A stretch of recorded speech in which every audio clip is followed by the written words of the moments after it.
Discussing a very good problem, ठीक है, of permutations.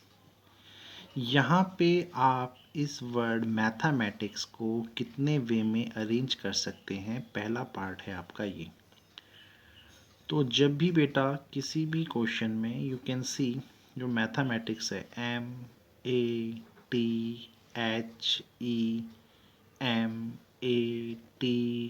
MATHMATICS है ना। तो ये वर्ड मैथमेटिक्स आपको ऐसे दिख रहा है, जहाँ पे अगर आप क्लोजली देखें ये जो m है 2 बार रिपीट हो रहा है। इस क्वेश्चन में 2m है। आप अगर यहाँ a देख पा रहे हैं तो यहाँ पे 2a भी हैं। अगर आप t को देख पा रहे हो तो आपके पास 2t भी दिख रहे हैं। h अकेला है, e अकेला है, i अकेला है, c अकेला है और s अकेला है, ठीक है। तो इन क्वेश्चंस में क्या होता है, जब भी कोई अल्फ़ाबेट रिपीट होता है ना, जैसे आप देख रहे हो यहाँ पे 2 बार लिखा है, ये भी 2 बार, ये भी 2 बार, तो यहाँ पे डायरेक्ट आंसर आप दे सकते हैं। Direct answer.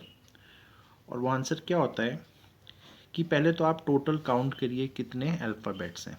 1 2 3 4 5 6 7 8 9 10 11। तो ये 11 फैक्टोरियल, यानी ये 11 वेज में आपस में अरेंज हो सकते हैं, ठीक है। तो टोटल नंबर ऑफ अरेंजमेंट जो होंगे वो 11 फैक्टोरियल होता अगर ये नॉर्मल क्वेश्चन होता, अगर सारे डिस्टिंक्ट एलिमेंट होते अलग अलग। लेकिन ये डिस्टिंक्ट एलिमेंट्स नहीं है। यहाँ पे जो ये अल्फ़ाबेट्स हैं या एलिमेंट्स जो होते हैं, दे आर नॉट डिस्टिंक्ट। तो जब ये डिस्टिंक्ट नहीं होते हैं, यानी जब ये अलग अलग नहीं होते हैं, तो हमें इस चीज़ को डिवाइड करवाना पड़ता है उन सारे अल्फ़ाबेट से जो कि रिपीट हुए हैं। अब जैसे m यहाँ 2 बार रिपीट हुआ है तो फैक्टोरियल 2 से डिवाइड कीजिए। ऐसे ही a भी रिपीट हुआ है, उसको भी डिवाइड कीजिए।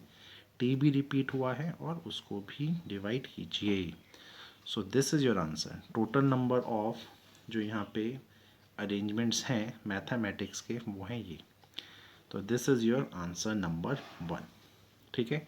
ध्यान रखिएगा, अगर कोई रिपीट होता है जितनी बार भी तो उसी चीज़ से डिवाइड किया जाता है, ठीक है। अब पार्ट नंबर 2, अगर इसी मैथमेटिक्स वर्ड में जितने भी वॉवल्स हैं अगर मैंने एक साथ ले लूँ, तो यहाँ पे वॉवल्स आपको दिख रहा है ए है, एक ए और दिख रहा है आपको, ई आपको दिख रहा है और आई आपको दिख रहा है। तो टोटल यहाँ पे 4 वॉवल्स हैं, है ना। अब अगर इन चारों वॉवल्स को मैं एक साथ ले लूँ, तो क्या मैं इसे एज्यूम कर लूँ कि ये कोई x है। इन चारों को मैंने कंबाइन कर दिया और उसे x का नाम दे दिया है। लेट्स से सर्कल के अंदर एक x या क्रॉस जो भी दिख रहा है। अब आपके पास कितने अल्फ़ाबेट्स बचे हैं? अब आपके पास m बचा, यहाँ से t बचा, h बचा, एक m बचा, फिर t बचा, फिर c बचा, फिर s बचा। समझ रहे हैं ना, क्योंकि इन चारों को तो हमने एक बना दिया और ये जो चारों थे उनको हमने इस क्रॉस से रिप्रेजेंट किया लेट से। तो नाउ यू कैन सी, जब हमने इन चारों को एक ही चीज़ कंसीडर कर ली तो अब आपके पास जो अल्फ़ाबेट्स बचे हैं वो टोटल अल्फ़ाबेट्स हैं 8, है ना। तो ये आपस में अब कितने वेज में अरेंज हो सकते हैं? तो टोटल नंबर